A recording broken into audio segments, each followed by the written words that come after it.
सच्ची रामायण। लेखक पेरियार ईवी रामासामी। अब हम निम्नांकित लोगों के बारे में संक्षिप्त में जानें। भरत, कैकेयी, सुग्रीव, शत्रुघ्न, सुमंत्र, अंगद, कौशल्या, वशिष्ठ, विभीषण, सुमित्रा, हनुमान, रावण और बाली। भरत। हम भरत में ऐसा कोई गुण नहीं पाते हैं जिसके आधार पर उसे श्रेष्ठ कहा जा सके। उसने अपने बचपन के शुरुआती 10 वर्ष अपने नाना के महल में एक चंचल बालक के रूप में बिताए थे। वीडियो को लाइक, शेयर, कमेंट करें और सब्सक्राइब करना ना भूलें। वहां से बुलाए जाने पर ही वह अयोध्या लौटा। उसे अपने माँ बाप व परिवार की कोई चिंता नहीं थी। अपने नाना के यहाँ से अयोध्या लौटने पर जब उसे यह पता चला कि राम को जंगल भेजा जा रहा है, तब उसने यह जानना चाहा कि क्या उसने राम ने किसी महिला के साथ बलात्कार किया है, जिसकी वजह से उसको यह सजा दी जा रही है। अयोध्या कांड 72 सर्ग। उसने अपनी माँ को गालियां दी और उसे कर्कशा, पिशाचनी, वैश्या, दुष्टा व नटखट स्त्री कहा। इसके साथ यह भी कहा कि अच्छा होता कि वह मर जाती। उसने अपनी माँ से कहा कि तुम इस देश से निकल जाओ, मुझे तेरा पुत्र होने का दुख है। इस प्रकार उसने अपनी उस माता को फटकारा और बुरा भला कहा, जिसने उसे बड़ी मुश्किल से उसके लिए अयोध्या का राज्य प्राप्त किया था। उसने वस्तु स्थिति तथा अपनी माता के पक्ष को समझने का प्रयत्न नहीं किया। उसने अपने पिता को उपद्रवी व प्रजा पीड़क बताया। अयोध्या कांड ऊपर 4 और 5वें में कही गई बातें सर्ग 73-74 से ली गई है। वन में राम से वार्तालाप करते हुए उसने उससे प्रार्थना की कि अयोध्या लौटकर आओ और खुशी प्रदान करने वाली शाही महिलाओं के बीच राजमुकुट धारण करो। अयोध्या कांड 105 सर्ग। भरत की भी कई पत्नियां थी। शत्रुघ्न। वह एक अव्वल दर्जे का मूर्ख था। उसने अपनी सौतेली माँ कैकेयी को गालियां दी। उसने मंथरा को फटकारा, मारा और उसके अंगों को तोड़ दिया। वह आद्योपांत सब भेद जानती थी और अपनी मालकिन कैकेयी के प्रति कर्तव्यनिष्ठ थी। वह कैकेयी की विश्वास पात्र थी और न्याय पाने की कोशिश में उसकी मदद कर रही थी। ध्यान देने की बात यह है कि भरत और शत्रुघ्न, जिन्होंने अपने माता पिता को गालियां दी, उन्हें बुरी तरह अपमानित किया, उन दोनों ने ही अपने बड़े भाई राम के प्रति भक्ति भाव प्रदर्शित किया था। कौशल्या। उसका व्यवहार निम्न कोटि के उन परिवारों जैसा था जिन परिवारों में एक पुरुष की कई पत्नियां होती है। उसके मन में सदैव यह उत्कट अभिलाषा रहती थी कि किसी भी तरह से अयोध्या का राजपाट उसके पुत्र राम को मिले। वह कैकेयी से द्वेष करती थी और उसके प्रति शत्रुता का भाव रखती थी। उसे इस बात का मलाल था कि वह वृद्ध हो चुकी है और उसके शरीर का आकर्षण समाप्त हो गया है। इससे वह दुखी रहती थी। अयोध्या कांड 20 सर्ग। अपने पति के प्रति तनिक भी सम्मान की भावना न रखते हुए उसने उसे गालियां दी। सुमित्रा। उसमें वर्णन करने योग्य गुणों का अभाव है। वह जानती थी कि उसके पुत्र को गद्दी मिलनी नहीं है। इस कारण वह राम को राजा बनाने की इच्छुक थी। 14 वर्ष व्यतीत होते ही राम तुरंत लौट आएगा और भरत से राजगद्दी छीन लेगा, यह कहकर वह कौशल्या को ढाढ़स बंधाया करती थी। इससे प्रकट होता है कि दोनों के मन में भरत के प्रति कटुता थी। कैकेयी। वह सुंदर वीरांगना रानी थी। वह अधिकृत रानी थी। 1 या 2 अवसरों पर उसने अपने पति की प्राण रक्षा की थी। अयोध्या का राज्य उसी का था क्योंकि उसने अपने पति की जान बचाई और उससे विवाह करते समय राजा दशरथ ने अपना राज्य उसी को सौंप दिया था। भरत ने कैकेयी से जब भी यह कहा, मैं राम को राज्य सौंप दूंगा, मैं उसे यह राज्य सौंप चुका हूँ, कैकेयी ने इस पर कभी आपत्ति नहीं की। राजगद्दी पर अपना अधिकार सिद्ध करने के लिए उसने कठिन प्रयत्न किए। उसने दुष्टतापूर्ण विचारों को अपने हृदय में स्थान नहीं दिया और न उसने कोई तुच्छतापूर्ण कार्य किया। सुमंत्र।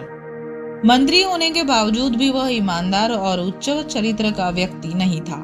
दशरथ के साथ उसका व्यवहार छल कपटपूर्ण था। उसने उसे कभी भी उचित परामर्श नहीं दिया। वह रानी कैकेयी से उपहासास्पद वार्तालाप किया करता था। अयोध्या कांड 35 सर्ग। वह झूठ भी बोलता था। वशिष्ठ।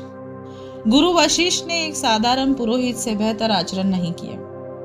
यह जानते हुए कि राजगद्दी पर भरत का अधिकार है, उसने राम को गद्दी पर बैठाने की चाल चली। षड्यंत्र को सफल बनाने के लिए उसने जल्दबाजी में राम को राजा बनाने के लिए तिथि निश्चित की। जिस दिन को उसने राम के राज तिलक के लिए शुभ दिन के रूप में चुना था, आखिरकार उसी दिन राम को वनवास के लिए निकलना पड़ा। हनुमान। वह एक साधारण व्यक्ति था। उसने कोई बुद्धिमत्तापूर्ण कार्य नहीं किया था। उसके बारे में रामायण में कहा गया है कि उसे जो यश तथा प्रसिद्धि प्राप्त हुई वह इसलिए हुई क्योंकि उसने अच्छे काम किए थे, लेकिन इसे तथ्यों से साबित करना काफी कठिन है। उसने अन्यायपूर्वक लंका में आग लगा दी, अनेक असहाय व निर्दोष लोगों का वध किया और इस तरह उसने बहुत तबाही मचाई। सीता से वार्तालाप करते समय उसने निर्लज्ज एवं असभ्यतापूर्ण शब्दों का प्रयोग किया था। यहाँ तक कि उसने मनुष्य के लिंग के विषय में भी सीता से बातचीत की थी, जैसा स्त्रियों के समक्ष नहीं करना चाहिए था। सुंदरकांड 35 सर्ग। बाली। बाली किसी प्रकार भी दोषी नहीं था। वह अपने भाई को नहीं मारना चाहता था। सुग्रीव ने अनावश्यक रूप से बाली के साथ झगड़ा किया था। बाली का स्वभाव किसी को नुकसान पहुंचाने वाला नहीं था और इसलिए उसमें कोई दोष नहीं था। उसने अपनी पत्नी को वचन दिया था कि वह अपने भाई को नहीं मारेगा। इस वादे के साथ उसने उसके साथ लड़ाई की। वह बहुत ही धैर्यवान और शक्तिशाली था। वह सच्चा व खरा था। कोई भी मनुष्य उसको आमने सामने के युद्ध में हरा नहीं सकता था। वह बहुत से महान व्यक्तियों का प्रिय मित्र था। उसने राम को गलती से ईमानदार व्यक्ति समझ लिया था। बाली की मृत्यु पर सुग्रीव ने उसके गुणों की प्रशंसा की थी और कहा था, मैं अपने ऐसे भाई को खोकर जीवित नहीं रहना चाहता। अब मैं चिता में जलकर भस्म हो जाऊंगा। बाली जैसे योग्य पुरुष को मार डालने को सही ठहराने के लिए राम ने कहा था, पशुओं को मारने में धर्म का विचार नहीं करना चाहिए। क्या वह बाली पशु था? सुग्रीव। उसने अपने भाई को धोखा दिया था। वह केवल अपने भाई को मार डालने के लिए राम का सेवक बना। अंगद। अंगद में आत्मसम्मान की भावना नहीं थी। उसने उस राम से मित्रता की जिसने उसके पिता को मार डाला था। उसके मन में अपने चाचा सुग्रीव के प्रति अच्छे भाव नहीं थे। उसका व्यवहार एक बिना शर्त सेवा करने वाले उस दास की तरह था जो अपने बारे में कोई राय नहीं रखता। विभीषण। अपने भाई रावण की हत्या कराकर वह लंका का राजा बन गया और फिर अपने परिवार के दुश्मन राम के सामने आत्मसमर्पण कर दिया। जब इंद्रजीत से पराजित होकर राम व लक्ष्मण धराशायी हो गए, तब विभीषण ने कहा, राम व लक्ष्मण की शक्ति पर भरोसा कर मैं अपना भविष्य बनाने के लिए उनके पास गया था, किंतु अब मेरी संपूर्ण आशाओं पर पानी फिर गया। मैं अब विपत्ति में फंस गया हूँ और राज्य भी मैंने खो दिया। मेरा शत्रु रावण अपनी प्रतिज्ञा पूरी हो जाने के कारण प्रसन्न है। इस प्रकार उसने लंका का राजा बनने के अपने लालच को स्पष्ट प्रकट किया था। उत्तरकांड 49 सर्ग। हनुमान, सुग्रीव तथा अन्य लोग राम को विभीषण की महत्वाकांक्षा के बारे में बता चुके थे। राम यह जानता था और उसने कहा, मुझे ऐसे ही नीच मनुष्य की आवश्यकता है। उत्तरकांड 17 सर्ग। रावण के जीवित रहते ही राम ने उसे राजा बना दिया था और उसने इसे सहर्ष स्वीकार कर लिया था।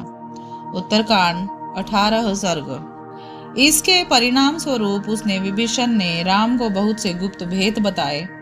उसने अपने आप को राम के हवाले कर दिया और अपने भाई को यह कहकर धोखा दिया कि उसका भाई रावण सीता को हर लाया है, पर जिस वास्तविक कारण से वह यह सब करने के लिए प्रेरित हुआ वह था लंका पर राज करने की उसकी इच्छा। वह सच्चा और न्यायी नहीं था।